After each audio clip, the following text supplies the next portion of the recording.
Wandaloo.com a eu le privilège de réunir deux acteurs majeurs du monde de l'automobile, les deux pilotes locaux de Ford, pour un entretien croisé, un échange à bâton rompu. Il y a évidemment été question du sujet qui a écrasé tous les autres cette année, l'impact de la crise sanitaire. Malgré les remous, Ford a tenu le cap et a su éviter les écueils, à en croire Achraf El Boustani. Pour l'impact de la crise, alors il faut dire que le troisième trimestre, on a affiché une belle progression par rapport à ce qu'on avait prévu, donc par rapport aux prédictions qui étaient relativement à la baisse. Et ça, c'est grâce à trois points centraux qui sont. Il y a eu une excellence opérationnelle incroyable. Et puis, il y a eu une concentration sur la stratégie produit autour du SUV, autour du pick-up et du commercial véhicule sur des marchés qui sont matures et qui ont apporté beaucoup plus de profit. D'un point de vue plus sur la région, l'Afrique du Nord, ce qu'on avait remarqué, c'est qu'à partir de juin, il y a eu quand même une bonne reprise.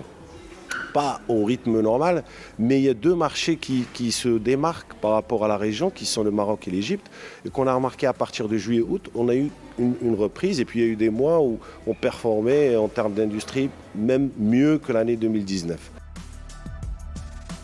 Si le contexte sanitaire a créé des tensions entre certains distributeurs marocains et les constructeurs qu'ils représentent, les premiers reprochant aux seconds d'avoir privilégié les marchés les plus porteurs après le déconfinement et la reprise de l'activité, cela n'a absolument pas été le cas entre les deux partenaires de longue date que sont Ford et Scama. Nous sommes très fiers de notre relation avec Scama Autohall. C'est le plus ancien partenariat sur le continent pour Ford.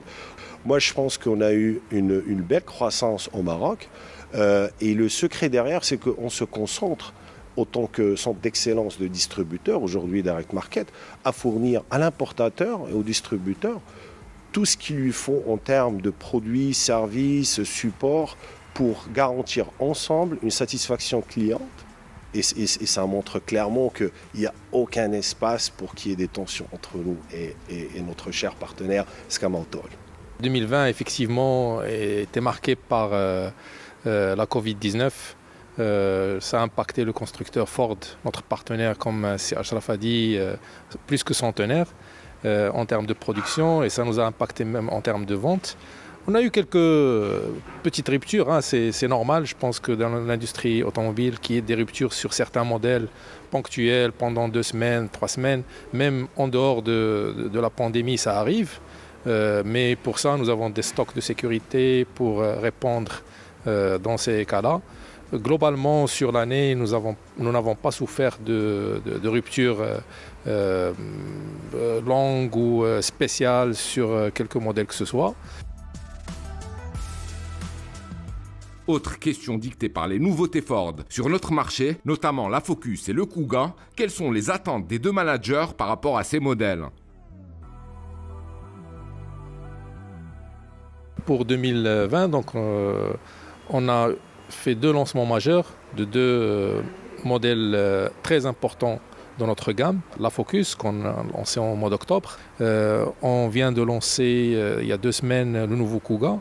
Donc là, on se positionne vraiment sur 2 segments majeurs avec des modèles majeurs et on ne prétend pas jouer de petits rôles dans ce segment. On va, je pense, Inch'Allah, prendre le leadership de ce segment très très rapidement.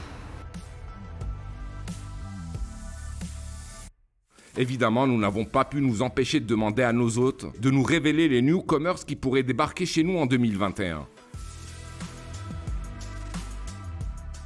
Le Maroc a toujours été un marché qui était preneur aussi dans toute la dimension de la marque. Comme vous le savez, nous, on est dans le passenger car, mais on est aussi dans le pick-up, on est dans les voitures iconiques.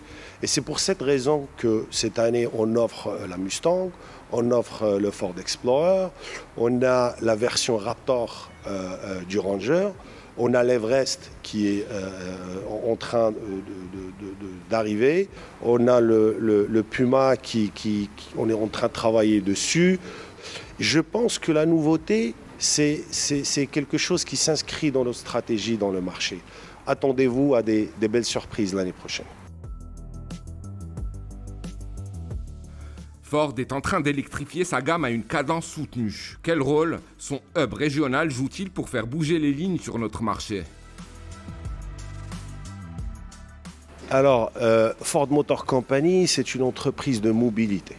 Il est clair que sur la ligne de nos produits, on retrouve tout ce qui est nouvelle technologie, en passant par l'électrique, les brides rechargeables. Dans des marchés émergents, globalement, Afrique du Nord, on n'est pas encore, je dirais, on est un peu freiné par l'infrastructure en termes de disponibilité de bornes électriques, aussi en termes de réceptivité par rapport aux clients. Et c'est exactement pour cela qu'on a lancé le Explorer, donc la version plug-in hybrid. C'est justement parce qu'on veut voir comment la réception serait dans le marché. Et donc on reste très très regardant là-dessus. Et c'est clair qu'on va construire ça dans le futur. Et on est très confiant que le marché marocain, c'est un marché qui s'apprête beaucoup plus à une vitesse vers un marché européen d'assimilation. Donc je pense qu'on verra bientôt d'autres nouveautés que le Explorer Plug-in Hybrid. Beaucoup de clients aujourd'hui viennent demander après le Kuga Plug-in Hybrid qui est lancé en Europe. On a le Mach-E qui va être lancé cette année en électrique et on a des clients qui viennent le demander également. Je pense que Ford, comme l'a dit C. Achraf, est vraiment en avance par rapport à beaucoup de constructeurs sur l'électrification et nous allons en profiter très prochainement les années à venir. Lors de cet entretien exclusif, nous avons aussi abordé l'une des composantes essentielles de la marque à l'ovale bleu, la passion automobile. Une passion que nos deux managers vivent, entretiennent, nourrissent au quotidien.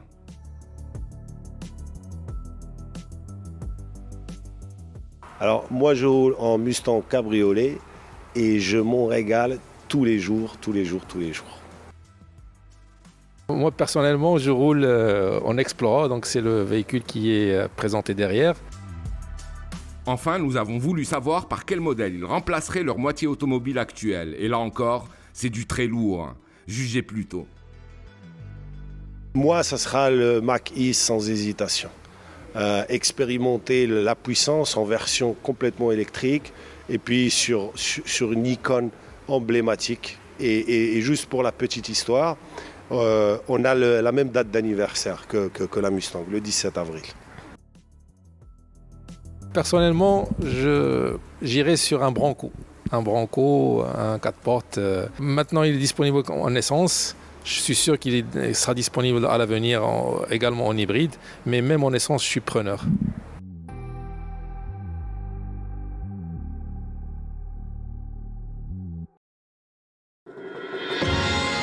À très vite sur wandelou.com.